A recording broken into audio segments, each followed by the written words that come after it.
Hello friends, how are you all. I hope आप सभी अच्छे होंगे। Welcome to my channel learning zone exploring chemistry. तो बच्चों, आज हम स्टार्ट करने वाले हैं क्लास 12th केमिस्ट्री का चैप्टर सॉल्यूशंस। आज हम समझेंगे सॉल्यूशन टर्म को और टाइप्स ऑफ सॉल्यूशन को। आगे के टॉपिक्स हम आने वाले वीडियोस में समझेंगे। So let's get started. तो सबसे पहला क्वेश्चन है, सॉल्यूशन होता क्या है? What is a solution?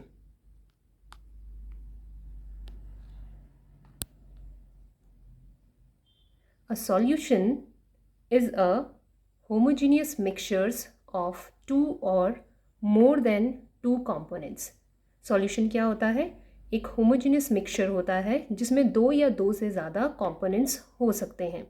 अब क्वेश्चन है कि होमोजीनियस मिक्सचर का मतलब क्या है? तो बच्चों, अगर तुम इस वर्ड को ध्यान से देखो तो इसमें HOMO होमो लिखा है। होमो का मतलब होता है सेम। तो ऐसा मिक्सचर जिसमें सब्सटेंस जो कि मिक्स किया गया है वो यूनिफॉर्म कंपोजिशन या properties through out the mixture हो। ओके, फॉर एग्जाम्पल, आप सभी को पता होगा सॉल्ट सॉल्यूशन मतलब पानी में नमक डाल के जो सॉल्यूशन तैयार होता है उसको हम सॉल्ट सॉल्यूशन बोलते हैं। तो इस टाइप के सॉल्यूशन को हम होमोजीनियस मिक्सचर बोल सकते हैं। क्यों? क्योंकि अगर आप उसमें सॉल्ट डालते हैं, सपोज़ एक गिलास पानी में आपने 1 चम्मच सॉल्ट डाला तो वो सॉल्ट पूरी तरह से उसमें मिक्स हो जाता है। जब आप उस हिलाते हैं तो सॉल्ट पूरी तरह से उसमें मिक्स हो जाता है। आपको ऐसा नहीं दिखेगा कि सॉल्ट एक जगह बैठ गया है और पानी एक तरफ। जैसे कि जब आप पानी में ऑयल डालते हैं तो ऑयल और वाटर जो है सेपरेट लेयर बना देता है, लेकिन सॉल्ट और वाटर एक दूसरे में यूनिफॉर्मली मिक्स हो जाता है। तो होमोजीनियस का मतलब क्या हुआ? जहाँ पे एक सब्सटेंस यूनिफॉर्म कंपोजिशन के साथ होता है इन अनदर। जैसे सॉल्ट जो है पूरी तरह से मिक्स हो जाता है, थ्रू आउट मिक्स हो जाता है in water. So that type of solution is known as homogeneous mixture. Is it clear? तो अब आगे देखते हैं कंपोनेंट्स ऑफ सॉल्यूशन। जो सॉल्यूशन होता है उसके क्या क्या कंपोनेंट्स होते हैं? तो आप सबको ये पता ही होगा, जो सॉल्यूशन है वो मेनली दो कंपोनेंट से बना होता है। पहला है सॉल्यूट और दूसरा है सॉल्वेंट। सॉल्यूट हम वन या more component which is present in solution, जब हम किसी भी सॉल्यूशन की बात करते हैं तो एक या एक से ज़्यादा कंपोनेंट जो कि आपने सॉल्यूशन में डाला है ना। जैसे यहाँ पे फॉर एग्जांपल जो सॉल्ट सॉल्यूशन का हमने लिया था तो हमने यहाँ पे पानी में सॉल्ट डाला था, तो यहाँ सॉल्यूट क्या है हमारा? सॉल्ट। तो salt is acting as a solute. Okay, so the component which is added in solution is known as solute, whereas solvent वो component कहलाता है which is present in the largest quantity. Generally हम solvent को इस तरह से explain कर सकते हैं कि वो part, वो component solution का जो कि लार्जेस्ट क्वांटिटी में प्रेजेंट होता है। तो जैसे यहाँ पे सॉल्ट सॉल्यूशन के केस में देखो तो जो वाटर है वो हमारा लार्जेस्ट क्वांटिटी में है, तो इसीलिए वाटर जो है वो हमारा क्या है? सॉल्वेंट है। क्लियर? सो सॉल्यूशन के दो कंपोनेंट्स हैं, सॉल्यूट एंड सॉल्वेंट। अब हम बात करते हैं नेक्स्ट, जो कि हमने इस चैप्टर में समझना है। ये जो पूरा चैप्टर है वो बेसिकली इस पर्टिकुलर टाइप ऑफ सॉल्यूशन के बारे में बात करता है which is known as binary solution. अब क्वेश्चन ये है कि बाइनरी सॉल्यूशन होता क्या है? यहाँ पे अगर बच्चों तुम ध्यान से देखो, बाइनरी वर्ड जो होता है it is made up of bi. Bi means two. Yes, तो ऐसा सॉल्यूशन जिसमें सिर्फ दो ही कंपोनेंट्स प्रेजेंट हो। ठीक है, ऐसा सॉल्यूशन जो दो कंपोनेंट से बना हुआ है उसको हम बाइनरी सॉल्यूशन बोलते हैं। जैसे अभी जो हमने एग्जाम्पल लिया है सॉल्ट सॉल्यूशन, वो भी एक बाइनरी सॉल्यूशन का एग्जाम्पल है क्योंकि वो दो कंपोनेंट के मिक्सचर से बना हुआ है, एक सॉल्ट और दूसरा वाटर। सेम हम शुगर सॉल्यूशन की बात करें तो वो भी क्या है? बाइनरी सॉल्यूशन है जिसमें शुगर और वाटर होगा। ओके, सो बाइनरी सॉल्यूशन मीन्स ऐसा सॉल्यूशन जिसमें सिर्फ और सिर्फ दो ही कंपोनेंट्स हैं, और इस चैप्टर में हम बाइनरी सॉल्यूशंस के बारे में पढ़ेंगे, उसकी प्रॉपर्टीज़ के बारे में पढ़ेंगे। अब जो नेक्स्ट टॉपिक है वो है टाइप्स ऑफ सॉल्यूशन। तो बच्चों, based on the nature of solvent, जो सॉल्यूशन के टाइप होते हैं वो एक्चुअली सॉल्वेंट का नेचर डिसाइड करता है। Okay, based on nature of solvent, जो सॉल्यूशन के टाइप्स हैं, it is mainly decided by the nature of solvent. So based on nature of solvent, we can divide it into 3 types. So basically जब हम nature of solvent बोलते हैं तो यहाँ हम state of solvent की बात कर रहे हैं, यानी कि solid, liquid या gas कौन से state में है solvent, वो decide करेगा कि कौन से type का solution है.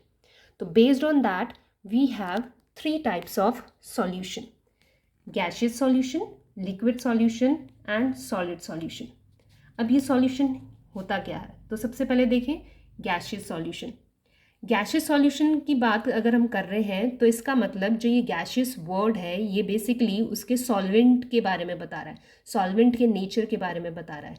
तो सॉल्वेंट, यहाँ पे सॉल्वेंट का नेचर क्या होगा, गैस. यस, ठीक है. जब हम गैशियस सॉल्यूशन बोल रहे हैं इट मीन्स हमारा जो सॉल्वेंट है वो गैस फेज में है. जब हम लिक्विड सॉल्यूशन की बात कर रहे हैं तो हमारा सॉल्वेंट लिक्विड फेज में है, और जब हम सॉलिड सॉल्यूशन की बात कर रहे हैं तो हमारा सॉल्वेंट सॉलिड फेज में है. Is it clear? ओके, तो based on this gaseous solution can be further divided into 3 categories.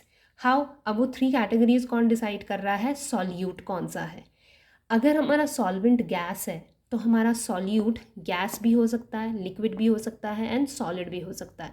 It means हमारे जो 3 डिफरेंट कैटेगरीज गैशियस सॉल्यूशन में निकल के आती है वो है gas in gas, liquid in gas and solid in gas.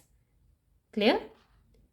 Again I am repeating, based on कि हमारा जो सॉल्वेंट है वो गैशियस फेज में है, हमारा सॉल्यूट किसी भी नेचर का हो सकता है या किसी भी स्टेट में हो सकता है.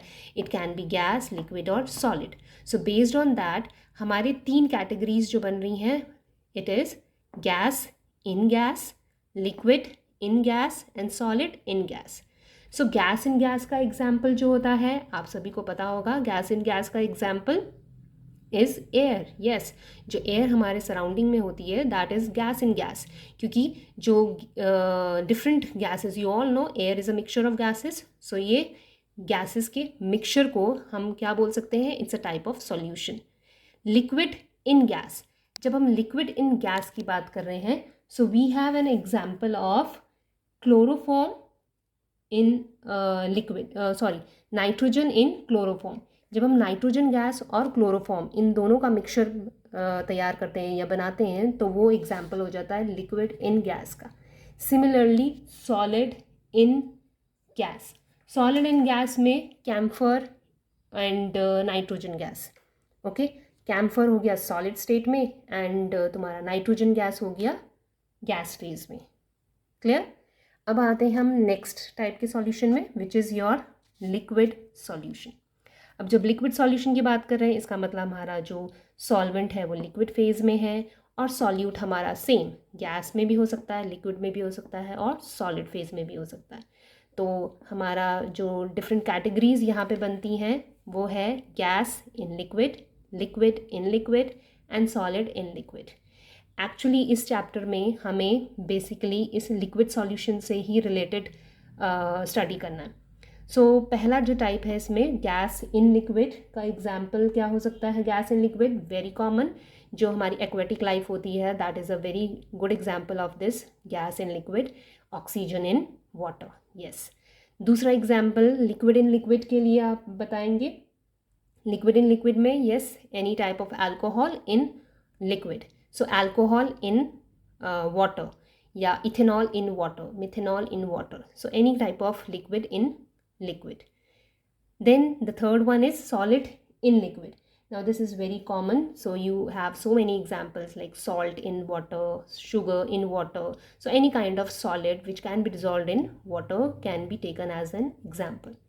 So the third and the last type of solution is solid solution.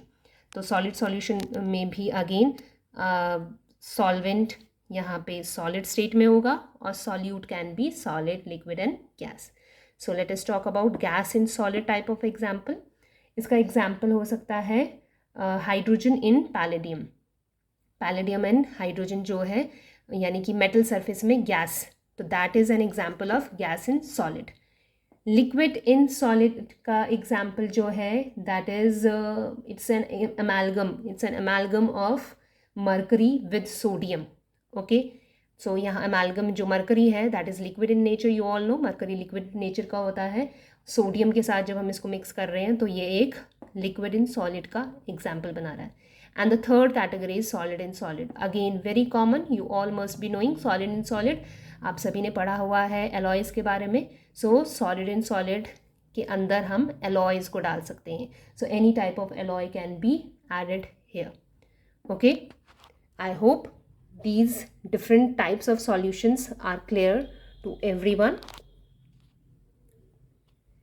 Next जो यहाँ पे topic आपका आता है that is concentration, how to express concentration, which we are going to deal in our next video. तब तक के लिए आपको आप ये अगर आपको ये वीडियो हेल्पफुल लगा हो, पसंद आया हो तो प्लीज़ इसको लाइक और सब्सक्राइब ज़रूर करिएगा. तब तक के लिए बाय.